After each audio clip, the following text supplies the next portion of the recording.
Guys, yo. So, akala nyo hindi ako pwede mag-Tagalog. So, yung dating ko sa pag nag-i-English ako, gusto ko English palagi para naintindihan ng lahat. Pero, nagagawa ko din siya ng Tagalog, yung ganun pa rin yung dating. Tapos, may gagawin na ako sa utak ko na kung paano ko gagawin. Tapos, ganun. Yung ginawa kong, dali kunin ko yung ibang pyesa.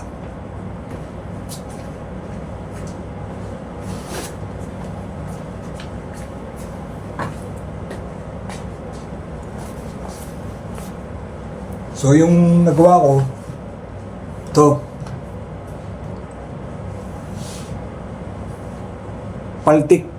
Paltik yung dating niyan, paltik.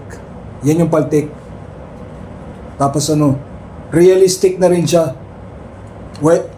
Kahit sa maliwanag na ilaw, realistic siya. Dati tawag ko doon, bust. Yung pakiramdam na parang totoo siya. Ganun yung hinahanap kong baril. Kasi gusto ko yung pakiramdam nun. Yung funk yung tawag doon, funk. Pero bust yung tawag ko. Pero mas malinaw palang sabihin na realistic yung pakiramdam. Pero ito, realistic na yung itsura niyan. Pero paltik yung dating niyan, paltik. Yan yung paltik na version. So, sa totoo, kasi napansin ko na yung realistic ko, yung datingan niyan, meron siya ng realistic na pakiramdam, pero peke pa rin siya.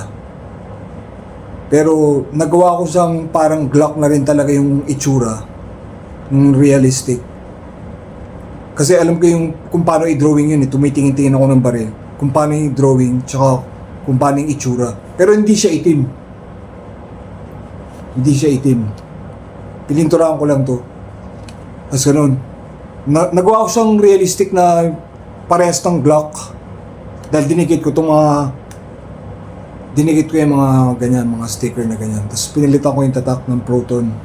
Dinikit ko din. Tapos realistic na siya. Pero ganun pala, hindi pala siya masyadong pag sinwitch ko siya sa paltik. Yung paltik hindi realistic yung pakiramdam. Pero sa dilim, sa dim light, ganun, sa dim light nagiging realistic siya. So, ginawa ko, nagdikit pa ako ng ganito, yung tritium sa likod. Medyo mahirap idikit yan. Sticker lang din yan. Tapos naging realistic na siya sa maliwanag ninaw tsaka sa dim light. Yung paltik. Pero paltik yan. So, nakita ko muna sa inyo, paltik yan, paltik. Ganyan yung pakiramdam ng paltik. Itsura ng paltik. Pero hindi pa ako nakakita ng Glock na paltik. Mas ganun, papalitan ko doon sa realistic na Glock na, Glock. Glock Perfection.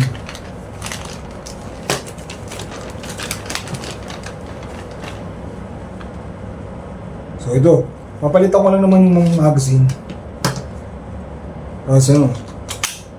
Yan na yung Glock Perfection. Realistic yung pakiramdam niya, tsaka yung itsura niya. Tama yung itsura niya. Hindi tulad ng mga binibentang airsoft. Hindi talaga tama yung itsura nun. Hindi talaga tama. Naging tama lang to dahil may dinigit ako mga sticker. Tapos realistic yung Glock Perfection, yung realistic version ito. Realistic siya sa maliwanag lang. Sa dim light, hindi. So, nung dinigit ko tong tritium, yung kulay green na yan, yung sa tunay na Glock, umiilaw yun yung tritium. Bato yun. Tritium yung tawag. Tapos naging realistic na rin siya sa dilim, sa dim light. So yung mga tunay na baril na model to, ng tunay na baril. Yung kanina, model ng tunay na paltik. Realistic na yung pakiramdam sa dim light tsaka sa bright light. Ngayon naka-bright light tayo. Nakita ko sa inyo sa dim light. Tsura niya sa dim light. Kaya naisip ko nga, para kung pupunta man ako sa isang club na madilim, pwede ko siyang dalhin para kunyari pang display lang, realistic. Pati yung paltik pwede. Pero kanina nga, sa dim light lang yung paltik. Sa bright light, hindi. Tapos yung baliktaran lang sila, yung realistic, sa bright light lang pwede. Pero ngayon, parehas na silang ganun. Nung dinikit ko yung tritium. Pero hindi umiilaw yung tritium, sticker lang yun. Model lang to. Yung model, yung mga nag-assemble ka ng model cars, ganun. Nag-assemble ako ng ganun. Ito yung ginagawa ko ngayon. Tapos ngayon, pag tinanggal mo yung magazine yan, ganun pa rin. Realistic pa rin. Realistic. Tapos pag kinabit mo yung silencer kunyari, hindi naman talaga silencer to. Hindi, silencer nga to. Pero di pa ako nakakita ng Glock na may silencer. Pero yung silencer nito para lang maging ano siya, maging yan, realistic. Pati yung pakiramdam sa dilim at sa liwanag. Ngayon, pag dinigit ko tong malaking to, ito, realistic. Yung ganyang version, police yan, police. Yung wala rin to, tas wala to, police. Tapos yung ganito, police yan.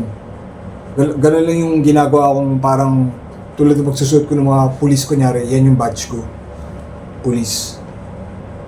Police yan. Police din yung ganyan. Pero pag pinalitan ko nito, yan, police yan. Pag nakatanggal yan.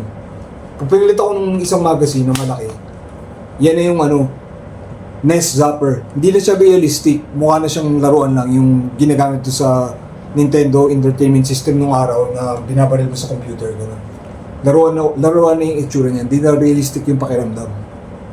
Pero tama din kasi yung Nest Zapper mukhang Megatron yun eh, na laser. Yan o, mukhang laser siya, laser. Tapos mukhang Megatron siya sa kulay, tsaka sa itsura. Pero, ginaya ko lang. So, ang galing nga nung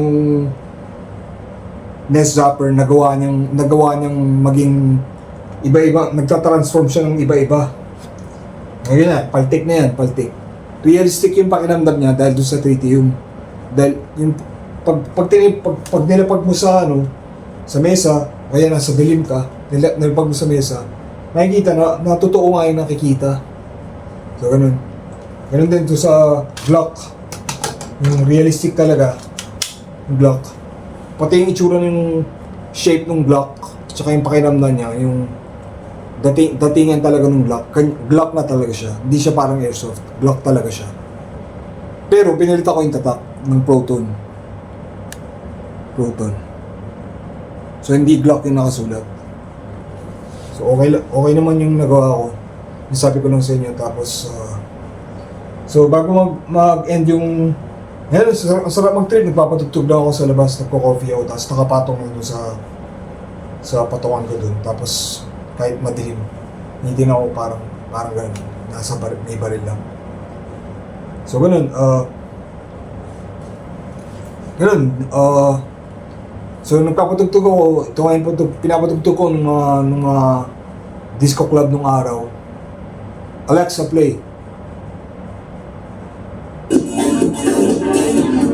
Ayan, ganyan lang yung songs ko.